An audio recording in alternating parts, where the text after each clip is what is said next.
Bonjour tout le monde, j'espère que vous allez bien et bienvenue dans une nouvelle vidéo de Dev Brillant dans laquelle nous allons réaliser un formulaire totalement transparent uniquement en HTML, CSS. Et donc notre formulaire sera composé de deux champs. Un champ email pour entrer par exemple l'email d'un utilisateur et un champ mot de passe pour entrer un mot de passe par exemple. Et nous aurons un bouton se connecter avec quelques tests autour. Avant qu'on ne commence ce tutoriel, je ne vous demande que deux choses. Abonnez-vous et likez cette vidéo pour ne pas rater les prochains tutoriels. Sans plus tarder, on y va. Alors pour commencer, nous allons créer un dossier vide qu'on va nommer, nommer forme par exemple, ou bien forme tout court, voilà, pour formulaire, mais en anglais. Et on va ouvrir ce nouveau dossier-là avec VS Code. Voilà, choisissez votre éditeur de code. Si vous n'avez pas VS Code, c'est pas grave. Ok. Alors pour commencer, nous allons créer deux fichiers. Un fichier index.html qui sera le fichier dans lequel nous allons écrire notre code HTML et un fichier style.css qui sera le fichier dans lequel nous allons écrire notre style. Donc ça va permettre de mettre des couleurs. En tout cas, ça va permettre d'assurer la beauté du site qu'on va créer, du formulaire que nous allons créer. Et donc pour commencer, déjà, on va définir la structure de base d'un fichier HTML. Donc vous faites point d'exclamation, point d'exclamation, entrée, et là, ça vous donne cette structure. Ensuite, nous allons relier notre fichier index.html à notre fichier style.css. Pour cela, très simple, vous faites link 2.css et ça vous génère le lien. Vous allez remarquer que on a le même fichier ici, du moins le nom du fichier style.css ici. Vous voyez, style.css, style.css. Parfait. Et on va mettre test pour commencer. Ensuite, on va ouvrir ce fichier-là avec une extension qui s'appelle Live Server. Alors, pour ceux qui ne l'ont pas, il suffit juste d'aller dans extension ici, de chercher Live Server, voilà. C'est cette extension, il faut l'installer. Moi, je l'ai déjà installée. Et une fois installée, vous pouvez faire clic droit, Open with Live Server. Et là, vous voyez, on a notre site ici, on a test. Donc, ça veut dire que c'est bon. Et aussi, avant de continuer, on aura besoin d'une image d'arrière-plan. Alors, vous pouvez utiliser votre image si vous voulez. Mais si vous voulez utiliser exactement la même image que moi, regardez dans la description, il y a un lien qui va vous permettre de le télécharger. Donc, allez sur ce lien-là et vous allez trouver l'image, vous faites télécharger. Et là, normalement, ça sera téléchargé. Vous voyez, on a image.jpg. Et mettez cette image-là dans votre projet comme ça. Parfait. Et là, maintenant, on peut commencer à coder. Alors, tout d'abord, nous allons créer une balise forme pour formulaire. Et à l'intérieur, on va mettre un titre. Donc, je vais mettre un H1. Et dans ce titre-là, on va juste mettre un test qui sera, par exemple, se connecter. Regardez, on l'a ici. Parfait. Et donc, à l'intérieur, on va aussi mettre un champ, donc un input de type email. Donc, ça va permettre à l'utilisateur de rentrer son email, vous voyez, ici. Je mets par exemple test@gmail.com, vous voyez. Parfait. Et juste après, on va préciser un placeholder, c'est-à-dire un test par défaut qui sera affiché à l'utilisateur. Donc, placeholder, je vais mettre par exemple email. Email. Regardez, on aura email ici, vous voyez. Et là, quand je commence à écrire, ça disparaît. Parfait. Ensuite, on va faire la même chose pour un autre champ mot de passe. Donc, cette fois-ci, ce sera de type password. Donc, regardez, quand je commence à taper un mot de passe, vous voyez, ça n'apparaît pas, donc ça marche correctement. Et dans le placeholder, nous allons mettre un mot de passe. Comme ça. Parfait. Parfait. Une seconde, je ferme ça.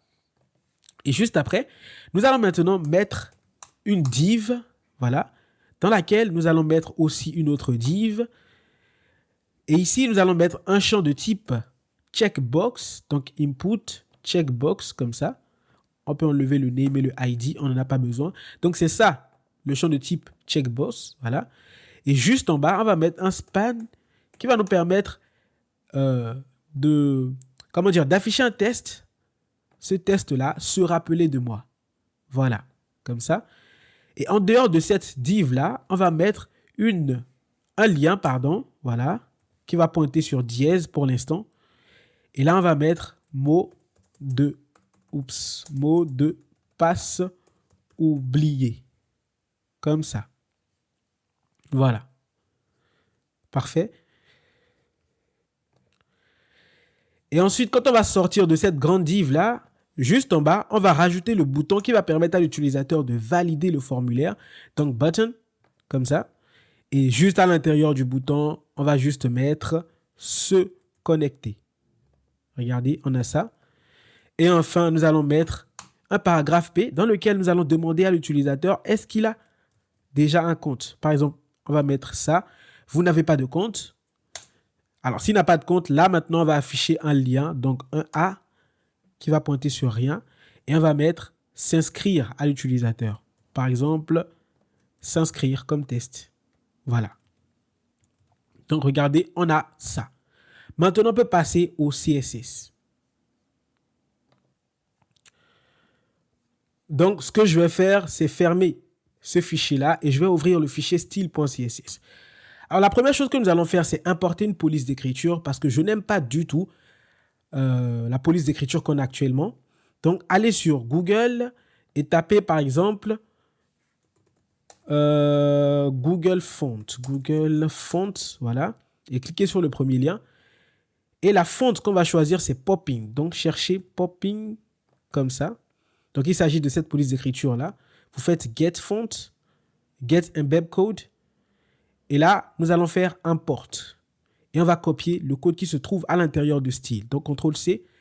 Et venez ici, faites CTRL-V. Voilà. Et maintenant, nous allons appliquer cette police d'écriture à tous nos éléments. Pour cela, faites étoile pour sélectionner tous vos éléments. Faites d'abord un margin 0. Voilà. Un padding 0. Donc là, on initialise les marges intérieures et extérieures. Et on va faire à la fin un box shadow qui sera border une seconde, qui sera box. Alors, c'est pas box shadow, c'est plutôt box sizing qui sera border-box. Non, c'est pas docs, c'est box. Nickel. Et maintenant, pour appliquer la police d'écriture, nous allons sélectionner body. Donc, la balise body qui contient le corps de notre site. Vous voyez ici, body. Parce qu'on a un head ici. Là, c'est la tête du site, si vous voulez. Et ça, c'est le body, c'est le corps. Donc, on va sélectionner ce corps-là.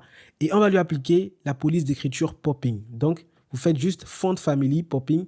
Voilà. Donc, par défaut, ce sera popping. On l'a importé. Mais s'il n'arrive pas à se connecter à Internet pour aller importer cette police d'écriture-là, eh bien, il va appliquer serif par défaut. Et donc, normalement, regardez, notre police d'écriture a changé. Maintenant, ce qu'on va faire, une seconde, c'est sélectionner tous les liens. Donc, A. Et on va mettre un color qui est white. Donc, une couleur qui sera blanche.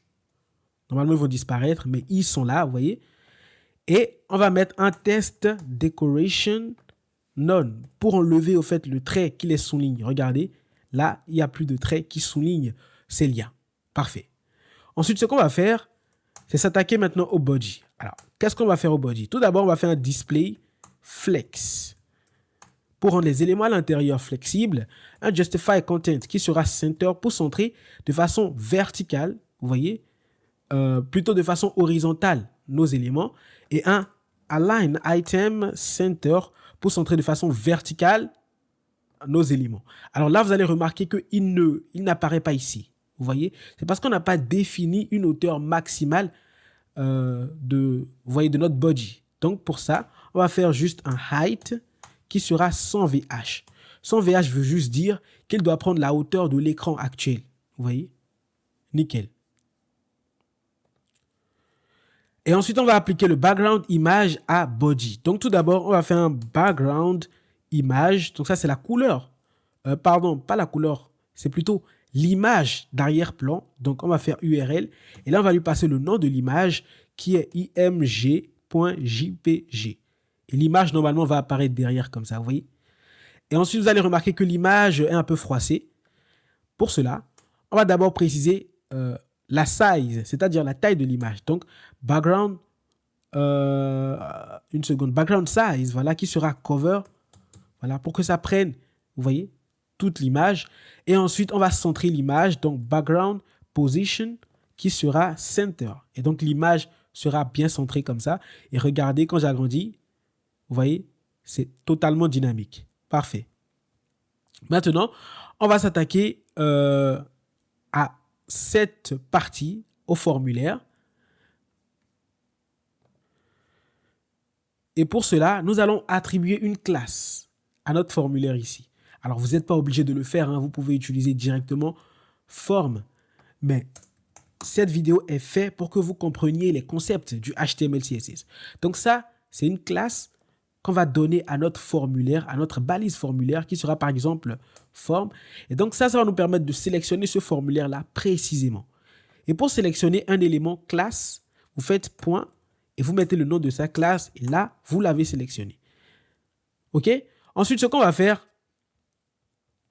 c'est mettre un background color qui sera transparent. Donc, on veut qu'il soit transparent.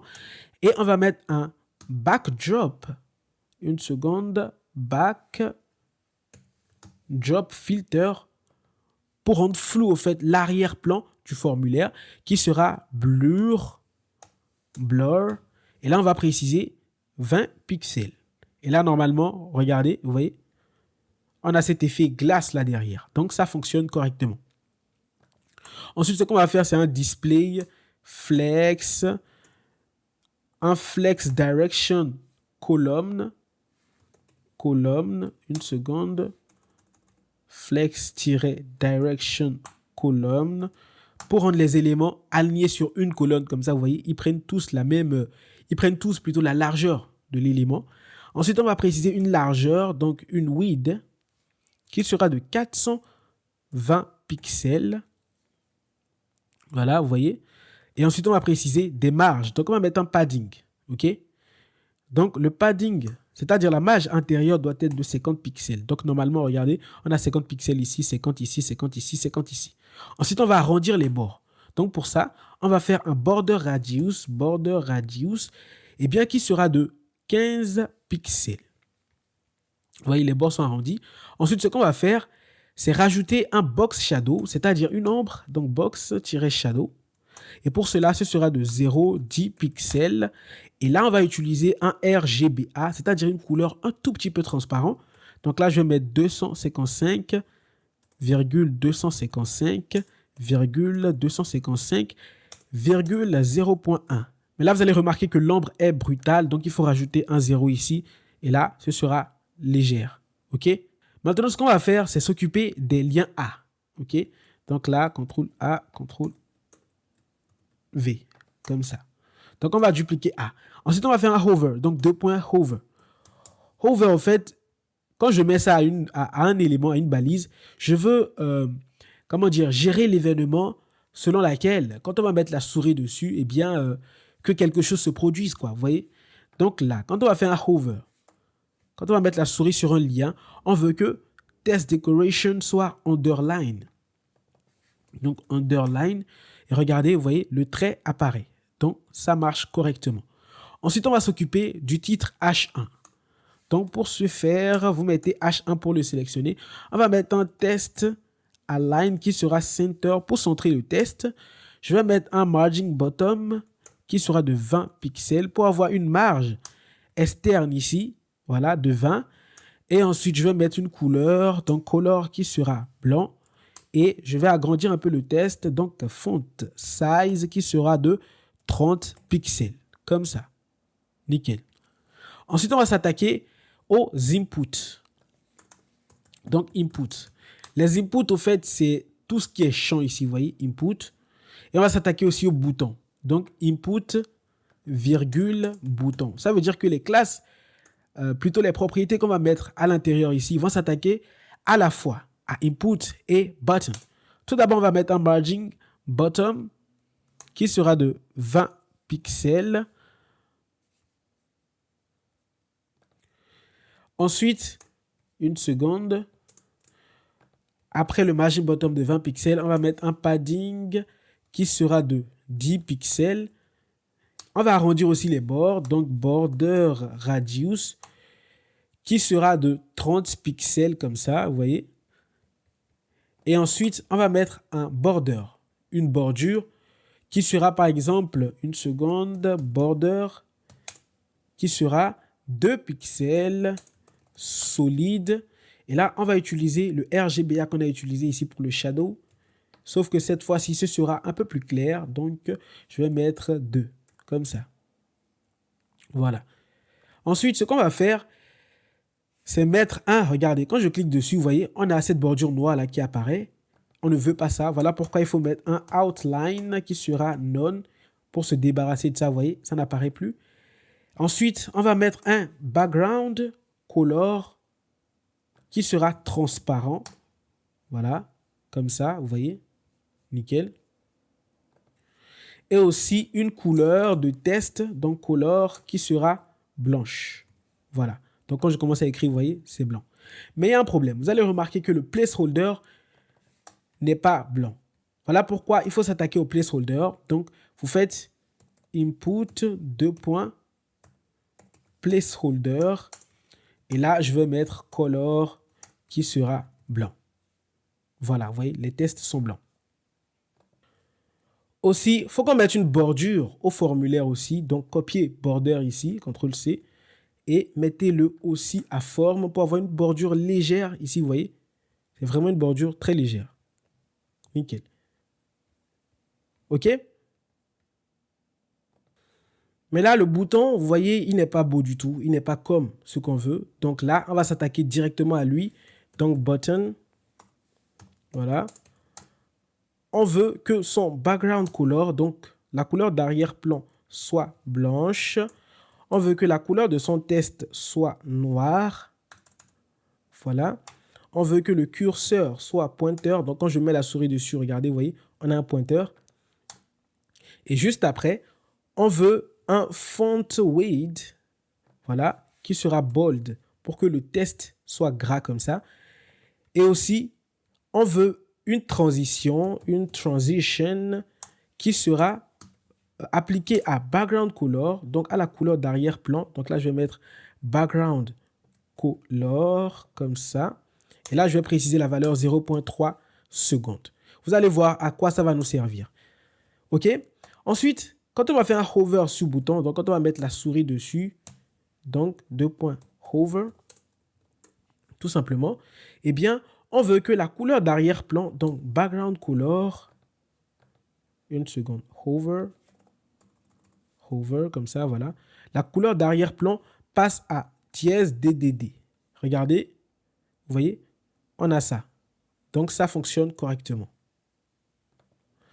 Maintenant, on va s'attaquer à cette div-là. Vous voyez? Donc, avant de faire cela, il faut qu'on lui donne une classe. Donc, la première div, on va lui mettre une classe qui sera remember, par exemple. Remember. Vous pouvez mettre ce que vous voulez. Hein. Et pour la deuxième classe qui est à l'intérieur, on va mettre, par exemple, me, par exemple, tout court. Donc, copiez le nom et revenez ici. Donc, tout d'abord, pour le remember, on veut faire de sorte que les éléments à l'intérieur soient flexibles, c'est-à-dire sur la même ligne. Donc, display flex. Ensuite, on veut un justify content. Justify content, space between. Vous allez voir, il y aura un espace entre ces deux éléments-là, vous voyez. Alors là, c'est parce que le test est petit. Une seconde, est grand plutôt. Si je mets par exemple font size, qui est de 14 pixels, vous allez voir, vous voyez, ils sont tous deux à l'extrémité. Il y a un espace entre eux, quoi. Voilà pourquoi on a mis space between. Vous voyez? OK? Ensuite, on va mettre un color, donc une couleur du texte qui sera blanche. Et enfin, on aura un margin bottom, margin-bottom qui sera de 20 pixels. Une seconde, 20 pixels. Voilà. Là, on a un espace, vous voyez, en bas là. Alors, vous allez remarquer que l'espace qui est ici est irrégulier. Du moins, ça ne correspond pas à l'espace qui est ici. Donc, ce qu'on va faire, c'est déjà enlever le margin bottom. Et là, je trouve que c'est pas mal. On peut le laisser comme ça. Et maintenant, on va s'attaquer au test qui est en bas là. Donc, ces tests-là. Donc, tout d'abord, attaquons-nous à me. Donc, le me, au fait, c'est ces deux éléments-là. Vous voyez ce checkbox et se rappeler de moi. Vous allez remarquer qu'ils ne sont pas sur la même ligne. Donc, tout d'abord, on va faire un display flex et un item center. Plutôt un align item qui sera center. Et là, regardez, ils seront sur la même ligne. Alors là, il y a un petit problème. Ce qu'on va faire déjà, en fait, on a un problème ici au niveau des inputs. Vous voyez, comme le checkbox est un input, eh bien, tout ce qu'on a mis ici s'applique à cet élément-là. Donc, pour éviter cela, ce qu'on va faire, c'est créer une classe. Donc, classe qui sera input. Voilà. Et là, on va mettre ça que aux inputs, au vrai champ, en fait. Et donc, ici, ce qu'on va faire, au lieu d'appeler la balise input, on va appeler la classe input. Et on va faire la même chose aussi ici. Nickel. Vous voyez, on n'a plus ça et ces deux éléments-là sont bien centrés. Maintenant, on va mettre l'espace ici. Donc, je vais mettre un margin bottom qui sera de 20 pixels. Et là, parfait. Vous voyez, on a maintenant un espace qui est régulier. Maintenant, vous allez remarquer qu'ils sont collés, ces deux éléments-là. Donc, il faut les espacer. Donc, on va s'attaquer à mi, mais à l'input qui se trouve là, à la balise input. Et là, je vais faire un margin right plutôt, qui sera de 5 pixels par exemple. Et là, normalement, vous voyez, on a un espace entre ces deux éléments-là.